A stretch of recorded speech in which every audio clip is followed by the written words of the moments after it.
Sure. Hi, I'm Megan Dzurec. I am the coordinator for health promotion and wellness at John Carroll University. And this is my 6th year at the university. And I primarily deal with student issues regarding health and wellness, and I try to figure out what affects students outside of the classroom. Sure. Mental illness, when I think about it, to me, it's the definition would be any mood or feelings that affect an individual's thinking and potentially their interaction with another individual. I think mental illness is really tough because there are so many stigmas associated with it, and an individual might be reluctant to get treatment. Just our use of language in our society, I think, can really affect somebody's well-being too. So if I say, "Oh, that's crazy," somebody else who might be going through a mental illness might be affected by that, and that might might have a negative association with that and think, "Oh, I shouldn't get treatment." Somebody else might say, or say, "Oh, that somebody's schizo or schizophrenic," and there's such a spectrum of mental illness, anything from depression and anxiety and ADHD to schizophrenia and bipolar disorder, and we shouldn't use those terms lightly. They're serious, and they're serious things that affect our students. We know that. Yeah. Oh, sure. I think that exists everywhere, and the counseling center's done a really great job to combat that, and also the staff and faculty have done a really great job to de-emphasize the stigma and to assure students that if you're feeling any of these things that just don't sit right, or you're feeling depressed, or if you have a history of a mental illness, we want you to get followed care at our university counseling center, or even off campus. If you have an established provider in the Cleveland area, or you want to establish a provider, we will figure out a way to transport a student to those visits at no cost.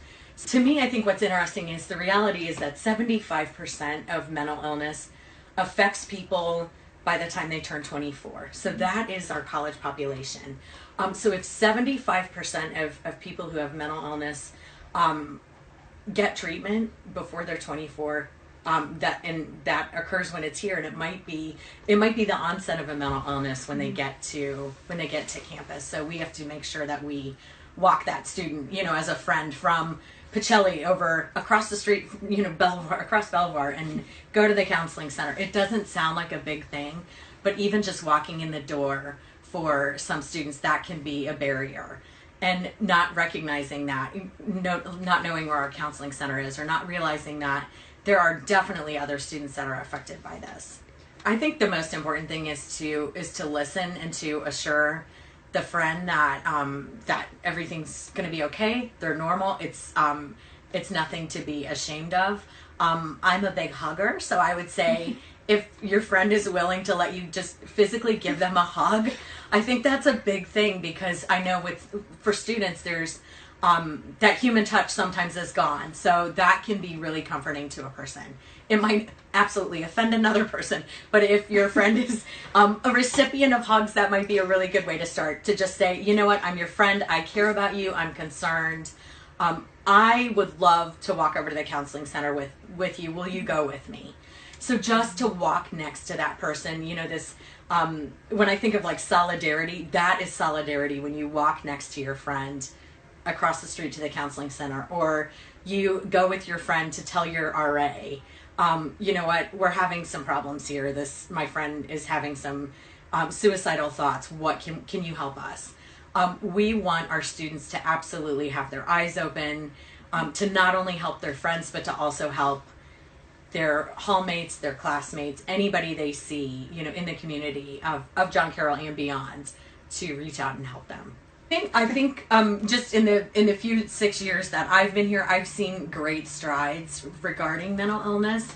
I think student awareness and the passion about it is much more prevalent now with your class. The class of 2019, the class of 2018, things are starting to happen, and students realize it's not an issue that is so foreign. It really does affect us as individuals and as families and as friends in small communities. So I've seen great strides at the university as far as our student population and awareness. I also think the university has really addressed some issues. We have a care team made up of staff and faculty, and if there is a concern about a student, then they are referred to the care team on campus, and that care team then makes sure that there's somebody following up with that, not following up with that student to make sure that that they're getting the care that they need. I think I don't know if it's frowned upon, but I know it's something that's taken really seriously. The World Health Organization just indicated that by 2020 they see depression as being the second leading disability worldwide. So I think it is being looked at in a global perspective, and it's something, I think, that message that we need to really take seriously on a smaller scale too. I would first assure them that I care about them and I'm listening, and I want them to. I think the important thing is to get help, to get treatment. Most of us are not experts in mental health, so finding the right person and the right fit is really important. If there's a student who has gone to our counseling center or has gone to a therapist and just says, you know what, it doesn't work, I didn't connect with that person and it's not a good fit for me, you need to find somebody else then. It's like going out and eating a taco. You might eat it at one place and it's just not your favorite. It doesn't mean you should write off tacos for the rest of your life. You should go find another taco. So it's the same kind of thing. If you don't like your therapist or you don't connect, give it a chance first of all and continue the treatment. Don't skip appointments. That's really important. It's I always say we have students on campus who are gluten-free. So what do we do for them? We have gluten-free options in the dining hall. We respond to that, and they have access. It's the same thing with mental health. It's not visible necessarily, but we want to make sure students know that they have to take care of themselves and get treated. I think one of our leading issues on campus, very similar to other college campuses, is stress and anxiety greatly affect our students, and we just want students to take care of themselves first and foremost, but just keep your eyes open for other students, for social messaging that you see that that's concerning. You have to report that. That is part of being a man and woman for others, I think, is really paying attention to those things and being cognizant of what's going on around you. And I really feel like our student body does that more so than maybe other campuses. So I think it's a call for us to pay attention to each other as far as mental illness.